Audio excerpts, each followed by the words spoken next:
जय हिंद दोस्तों। आप सभी का स्वागत है इस वीडियो ऑन डिमांड सीरीज के इस वीडियो सीरीज में।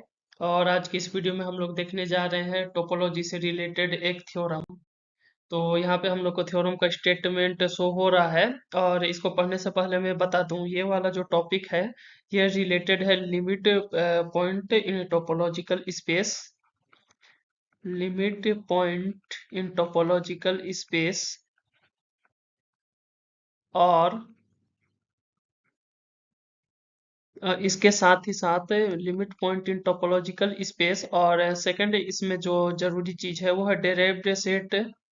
डिराइव्ड सेट तो इस दो टॉपिक से रिलेटेड है। जब हम लोग किसी सेट ए का लिमिट पॉइंट ढूंढते हैं, तो ए के जितने भी पॉसिबल लिमिट पॉइंट होंगे उनका जो सेट बनता है उसको हम लोग बोलते हैं डी ऑफ ए। और इस डी ऑफ ए का मतलब होता है डिराइव्ड सेट ऑफ ए। तो ये तो था इस वाले थ्योरम में जो यूज हो रहा है उसके बारे में।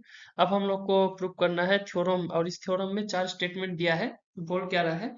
If A and B are subset of a topological space capital X, then we have to show that derived set of phi this is equal to empty. If A is a proper subset of B, this line implies that derived set of A is a proper subset of derived set of B. Derived set A intersection which proper subset of DA intersection DB and are also fourth condition.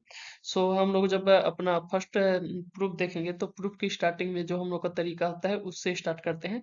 हम पहले देखेंगे D of five equal to five वाला proof.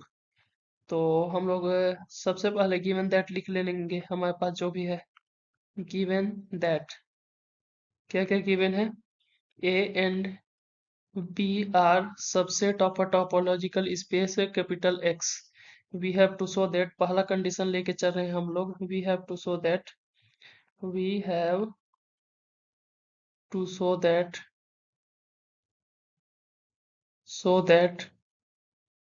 derived set of empty set phi this is equal to empty set।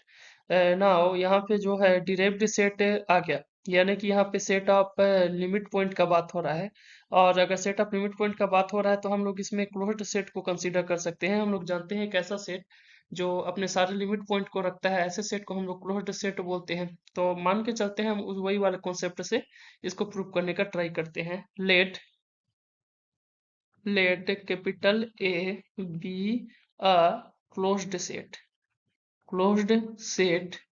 then we know that then we know that A is closed. A is closed if and only if it contains all its limit point। ए को हम लोग बोलेंगे ये closed set है अगर ये अपने सारे के सारे लिमिट पॉइंट को रखेगा। कहने का मतलब क्या है, जो set of all limit point बनेगा, डिराइव्ड सेट ऑफ ए मिलेगा, वो अगर सबसेट है ए का तो हम लोग बोलेंगे ए क्लोज्ड है। तो अभी हम ए को क्लोज्ड लेके चल रहे हैं तो हमको क्या मिलेगा? Derived set of A this is subset of A. अब अगर यहाँ पे सेट ए का बात कर रहे थे तो derived set of A subset हो जा रहा था ए का। अब अगर हम लोग इसको एम्प्टी सेट के लिए देखें, अगर इसको हम लोग एम्प्टी सेट के लिए देखें तो हमको क्या मिल जाएगा? Derived set of empty set this is proper subset of empty set. तो ये तो हम लोग का एक कंडीशन बन गया। हम लोग को पता है अगर हमको किसी चीज को a equal to B prove करना है तो उसका तरीका होता है A subset of B and B subset of A. ये प्रूव कर दूं तो मैं डायरेक्ट ये प्रूव कर सकता हूँ a इक्वल टू बी। तो डिराइव्ड सेट ऑफ फाइव जो proper subset of five prove कर दिए। अब नेक्स्ट में हमको क्या दिखाना है? Five content in derived set of empty set. तो since we know that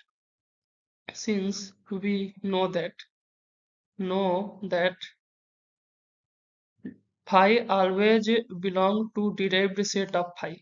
क्यों? क्योंकि set of all limit point है। अगर मैं एक इम्प्टी सेट का बात कर रहा हूँ तो इम्प्टी सेट का जो set of all limit point बनेगा वो इम्प्टी बनेगा, क्योंकि इम्प्टी सेट में कोई भी पॉइंट लिमिट पॉइंट नहीं होता, यानी जो बचा वो क्या है? वो इम्प्टी है। तो इम्प्टी तो डिराइव्ड ऑफ सेट में ऑलवेज बिलोंग करेगा ही। अगर बिलोंग करेगा तो हम लोग का जो फाई होगा वो सबसेट हो जाएगा डिराइव्ड सेट ऑफ फाई का। अब यहाँ पे जो हम लोग को दो कंडीशंस मिला है, यहाँ पे जो फर्स्ट कंडीशन मिला ये, और ये वाला हमको जो मिला सेकंड कंडीशन, इन दोनों को अगर देखें तो हम क्या लिख सकते हैं, this line imply that derived set of five this is equal to five. तो इस टाइप से हम लोग कंडीशन 1 को प्रूव करेंगे। अब हम लोग को कंडीशन 2 में जाना है। कंडीशन 2 क्या बोलता है, we have to show that to show that we have to show that क्या शो करना है, if A is contained in B this line implied that derived set of A contain in derived set of B. अब अभी अभी हमने बात किया, अगर A equal to B prove करना है तो A's contain in B and B is contain in A, ये प्रूव कर दे। पर यहाँ पे हम लोग को प्रूव करना है derived set of A is contain in derived set of B. तो इसका तरीका क्या होता है, इसका तरीका ये होता है, A is contain in B prove करने का तरीका ये है कि मैं अगर ए से एक मेंबर ले लूँ एक्स बिलोंग टू ए, और सेम मेंबर अगर बी में मिल जाए, यानी कि ये ए से एक्स वाला बड़ा सेट बन गया, तो ऐसा कंडीशन में हम लोग बोलते हैं A this is a subset of B. तो इसमें मैं डिराइव्ड सेट ऑफ ए में एक मेंबर लेके चलता हूँ, उसको डिराइव्ड सेट ऑफ बी में मेरे को लेके आना है। तो now now if any x belong to derived set of A, then this line imply that हमको क्या मिलेगा, अगर कहीं पर भी हमको क्या मिल रहा है ऐसा condition, x belong to derived set of A, then this is equal to, अब देखिए डिराइव्ड सेट ऑफ ए है, यानी कि set of all limit point of A. अगर x है set of all limit point of A से belong कर रहा है, यानी x भी लिमिट पॉइंट होगा, तो वहां से क्या लिख सकता हूँ, x is limit point of set capital A. X is limit point of set A, x जो है वो लिमिट पॉइंट है सेट ए का। अगर एक्स लिमिट पॉइंट है तो लिमिट पॉइंट के डेफिनेशन से हमको क्या मिल जाएगा, every neighbourhood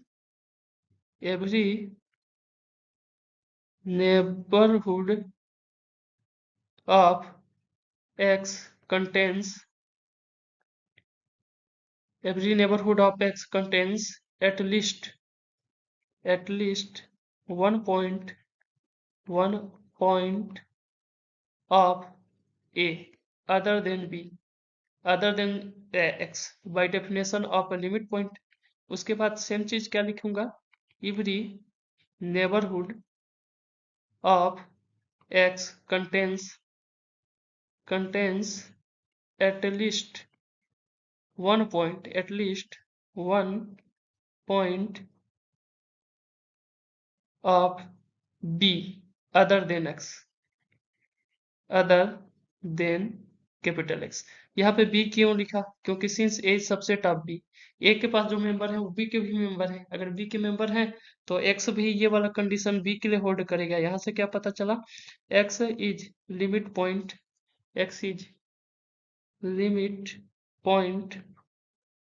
of B, X is limit point of B, then क्या हो गया, X belong to derived set of B. अब जो हम लेके चल रहे थे derived set of A this is derived set of B, तो सेकंड कंडीशन हम लोग इस टाइप से प्रूव कर लेंगे।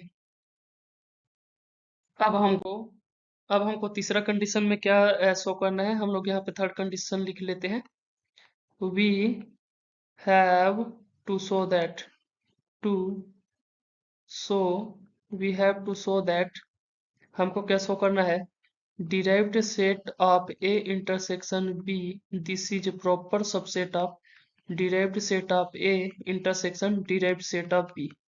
अब देखिए यहाँ पे हम लोग सबसेट यानी सेट वाला तरीका नहीं अपनाएंगे, यहाँ पे एक और एक्स्ट्रा अलग तरीका है, उसको देखते हैं। सिंस हम लोग जानते हैं कि जो A इंटरसेक्शन B है वो सबसेट होता है A का, और A इंटरसेक्शन B है ये सबसेट होता है B का, दोनों का सबसेट होता है। इसका रीजन क्या है, इसका रीजन ये है कि अगर मेरे पास ए एक सेट है और बी एक सेट है, इनके इंटरसेक्शन में इन दोनों का कॉमन पॉइंट आएगा। अगर इनका मैं इंटरसेक्शन करूं ए इंटरसेक्शन बी, तो ए सेट और बी सेट का कॉमन पॉइंट आएगा, लेकिन ये जो ए सेट है वो उस कॉमन पॉइंट से कोई भी हालत में एक बड़ा सेट है, वो जो बी सेट है ये भी उस कॉमन पॉइंट से कोई भी हालत में एक बड़ा सेट है। तो वहां से हम लिख सकते हैं कि A intersection B contain in A and A intersection B also contain in B। वहां से अभी अभी जो कंडीशन पढ़ के आए वहां से क्या हो जाएगा, D A intersection B this is a proper subset of D of A, और इसमें क्या हो जाएगा, derived set of A intersection B this is proper subset of derived set of B. ये कहाँ से आया? अभी हम लोग देखे हैं बाई प्रॉपर्टी टू। अभी अभी देखे प्रॉपर्टी टू क्या बोलता है कि जो प्रॉपर सबसेट होगा A contain in B, this derived set contain in derived set of B. तो वहां से ये आ गया। अब देखिए, अगर कोई सेट है जो डिराइव्ड सेट ऑफ ए में भी है और डिराइव्ड सेट ऑफ बी में भी है, यानी इन दोनों के इंटरसेक्शन में, यानी दोनों के कॉमन पार्ट में भी होगा, तो वहां से हम क्या लिख सकते हैं? derived set of A intersection B, this is contained in derived set of A intersection derived set of B। तो इस तरीके से हम लोग जो अपना प्रॉपर्टी थ्री है वो लिख सकते हैं, यानी उसको सेटिस्फाई कर सकते हैं। अब आते हैं प्रॉपर्टी फोर में। प्रॉपर्टी फोर क्या बोलता है? Fourth property, we have to we have to show that to show we have to show that क्या शो करना है? Derived set of A union B, this is equal to derived set of A union derived set of B. अब देखिए, इसको भी prove करने का वही तरीका है। A is equal to B prove करना है तो A subset of B and B subset of A prove कर देंगे। अगर ये हम लोग प्रूव कर लेते हैं तो हम लोग का यह कंडीशन सोल्व हो जाएगा। तो हम लोग का पहला एम है derived set of A union derived set of B contained in derived set of A union B. तो ये करने के लिए सबसे पहले हम लोग करेंगे क्या? हम लोग वही मेथड लेके चलेंगे जैसे कि थर्ड वाले में किए थे। हम लोग जानते हैं सिंस हम लोग जानते हैं कि जो ए होता है ये सबसेट होता है ए यूनियन बी का, और जो बी होता है ये सबसेट होता है ए यूनियन बी का। क्यों? क्योंकि इसमें ए भी कंटेंट है और बी भी कंटेंट है, तो ए तो उसका सबसेट होगा ही और बी भी सबसेट होगा। ए यूनियन बी एक बड़ा सेट है। वहां से हम क्या लिख सकते हैं? Derived set of A, this is content in derived set of A union B. और यहाँ से हम लोग क्या लिख सकते हैं? Derived set of B, this is contain in derived set of A union B. अब देखिए, कोई चीज है जो derived set of A union B में भी है और एक derived set of A union B में भी है, यानी इन दोनों की यूनियन में भी होगा। वहां से क्या लिख सकते हैं हम लोग? This line imply that derived set of A union derived set of B, this is contained in derived set of A union B.